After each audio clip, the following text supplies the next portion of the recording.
listening to the GWP 2024 Presidential Election Special. I'm your host, Guys Kedges, joined by co-host Jake Coleman. Today we'll be discussing the election results that have already come in, and then we'll also go over some news that led up to the election, and we'll also give a bit of some history about the U.S. election. So let's get right into it. Jake, where are we at this point in the election? Well, as of right now, not a whole lot of results have came in. You know, some of the swing states are getting close to being called, but really not a whole lot of results have come in. And those that have, how's it looking? Well, at least right now, based on what our sources have, we have 96 electoral votes that are projected to be won based on the results that we have for Trump, and then 36 for presidential candidate Harris, current vice president. So, still very early on. Trump has a considerable lead at this point. Any other key information about the election results at this point? Not at this point. You know, we're really in the early stages of it, but those are at least the current election results that we have right now. In the meantime, what do we have up next on the docket? What do we have up next? Well, you see this little White House that's sitting behind us? Thought it would be really, important to bring this today. Little booklet that has some information. We can celebrate America on this book. And so I thought, why don't we go ahead and read some information? We can give our viewers a little bit of a history lesson of some things regarding to the White House, as well as other U.S. information. So I guess I'll go ahead and get us started off by explaining that the White House that you can see right there it is. The White House is the home to the President of the United States. And so John Adams, he was the first president who actually lived inside of it. And there are certain areas within the layout of the White House that we want to talk about that are very important. One of those is the Situation Room, which is a meeting room in the basement of the White House where the president and his advisors talk about certain issues that are very serious problems. Right. Now, Marine One, that's the name of any helicopter that the president flies in, and it can land and take off from the White House. Now, as you've probably heard of, the Oval Office is the president's office, and that's where he does work from and meets with any important visitors. Any other important facts that you want to tell us about the White House that we might want to know about? Yeah, so the White House is 6 floors.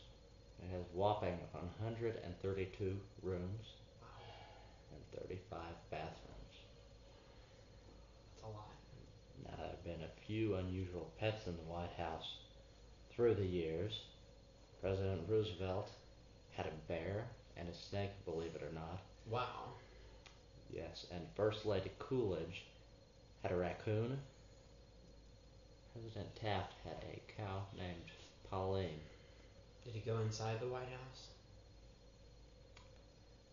Unusual pets have lived at the White House. That's all I know, my friend. So, I suppose there's room for interpretation there. Did a cow live in the White House? Or just on the lawn outside of the White House? Right. Well, I guess only one way to find out if you can have a cow inside the White House. Absolutely. You got to become president and ask them and see if we can bring a cow inside the White House. Right. What do you think they would say? Well, I think there's probably a fair chance that they would allow it. Yeah. Until you've tried it, right? Yeah. All right. That's certainly a good one that we could. Absolutely. In fact, I think we ought to do that right after this. All right. Well, we have to live stream after this, right? Right. Make sure you join us for that, as we'll continue to provide more updates on the upcoming election. Right, and if you're listening to this later on, you can also find that for playback right on the Great World Podcast YouTube channel, so be sure to check it out. You won't want to miss it. Yeah, it's part of GWP International, which is our whole kind of, site that you can find all this on. And particularly a part of our election special series. Yes. Alright, now let's talk about some of the presidents of the United States. I am told that we have a list of all the presidents of the U.S. Any that you want to highlight in particular that maybe kind of relate to the current election? I want to highlight in particular. You know, maybe one particular.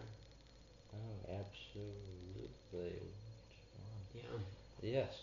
So, an interesting thing that we haven't had for some time, the last time this was actually done was when Grover Cleveland was president. That's 1885 to 1889, and then again he served as president in 1893 and 1897.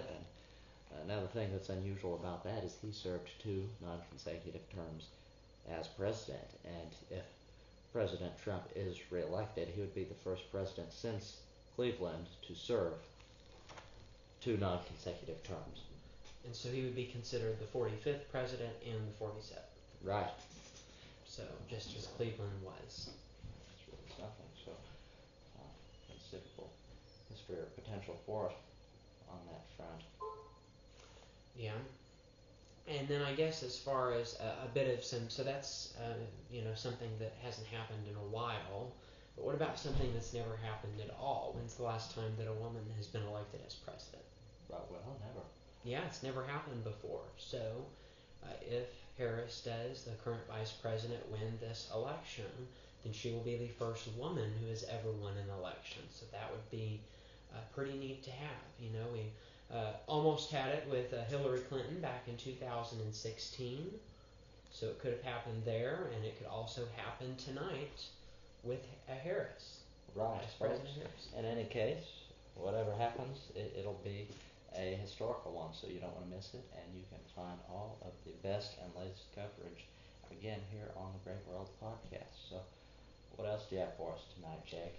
Well, if we're going to talk about certain presidents, then we probably need to get some background about the first president. Absolutely. How about George Washington? He was the first president of the United States. Was he really? But did you also know that before he became president, he also was commander-in-chief over the revolutionary forces during the American Revolution, and where America gained its independence back in the late 1700s. So. Absolutely. Well, any other interesting details about that? Well, I think it's also important to realize that the elections were done a lot differently then. Right, so what set elections of that day apart from our elections the way that they're held today?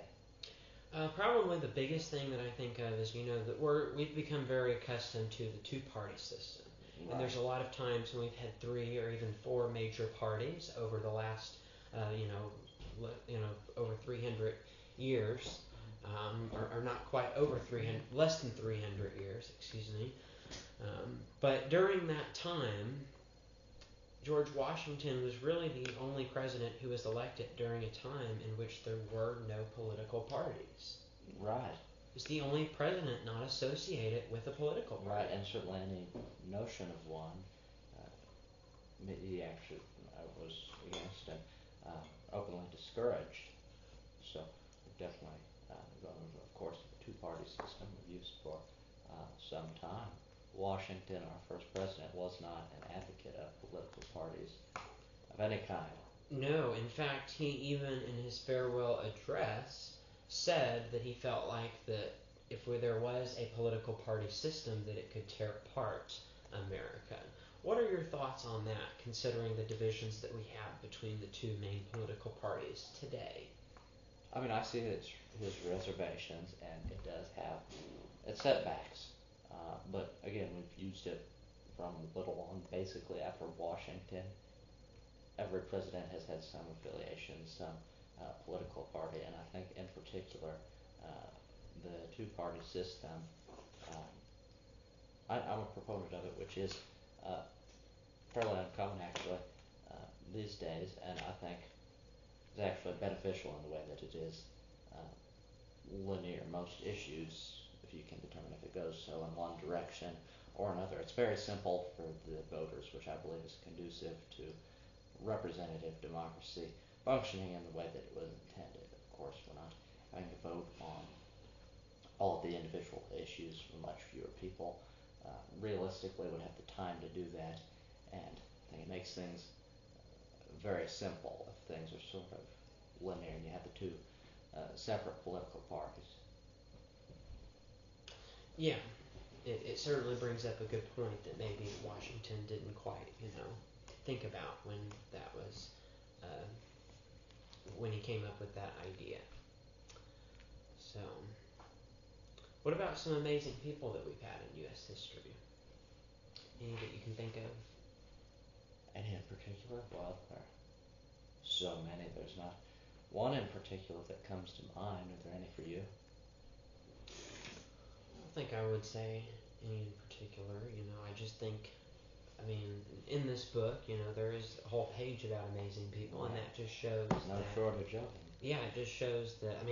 I'm sure it was probably really hard for them to determine who they were going to put in here because so many amazing Americans have really shaped this country to be what it is over the last 2 centuries.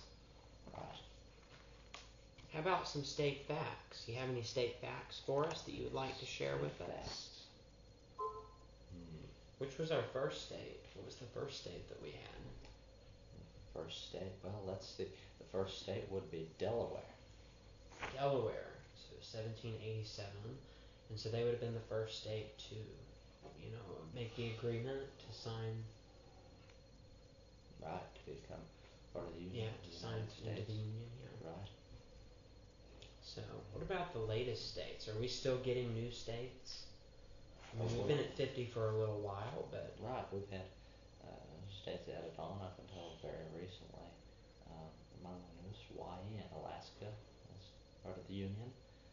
So that certainly isn't unheard of, and there are still U.S. territories, and there certainly is potential for the expansion of the United States.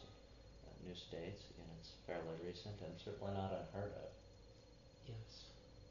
Do you think we'll get any new states in the upcoming years ahead? Well, I don't know. As far as territories near and part of the United States go, there's nothing that really jumps out as though they should become a state. Yeah. So nothing that comes to mind immediately, though I haven't looked into it at great depth. What do you think, Jake? Yeah, I haven't seen a lot of interest from the U.S. in looking for other territories, so I would say that's a pretty fair assessment. All right, well, go ahead and put this back out for the rest of the episode. Right. Now let's go ahead and go into news about the current election. So, all right. What's some current news that you know about going into the election? Some information that you want to go into the elections? Yeah, just some top headlines. Top headlines. Well, on the historical front, we've already sort of discussed that as far as both of our candidates go. In any case, it will be historical, so one for the ages. That's one of the major things. There's nothing really that comes to mind. We've sort of given, I believe, the latest updates on where the election is at. Is there anything else for us to report on at this point? No, but you can find our latest updates on the live stream. In fact, we're about to get started with our next live stream, and so I think we'll go ahead and end this current episode of the podcast. We don't mean to cut things short, but we do have to get to the next live stream. All right, we'll see you there. Till next time. I'm Jacob Fulmer. And I'm Isaac Hedges, host of the Great World Podcast, signing off. Until next time. From all of us at the Great World Podcast and GWP International, good night and God bless.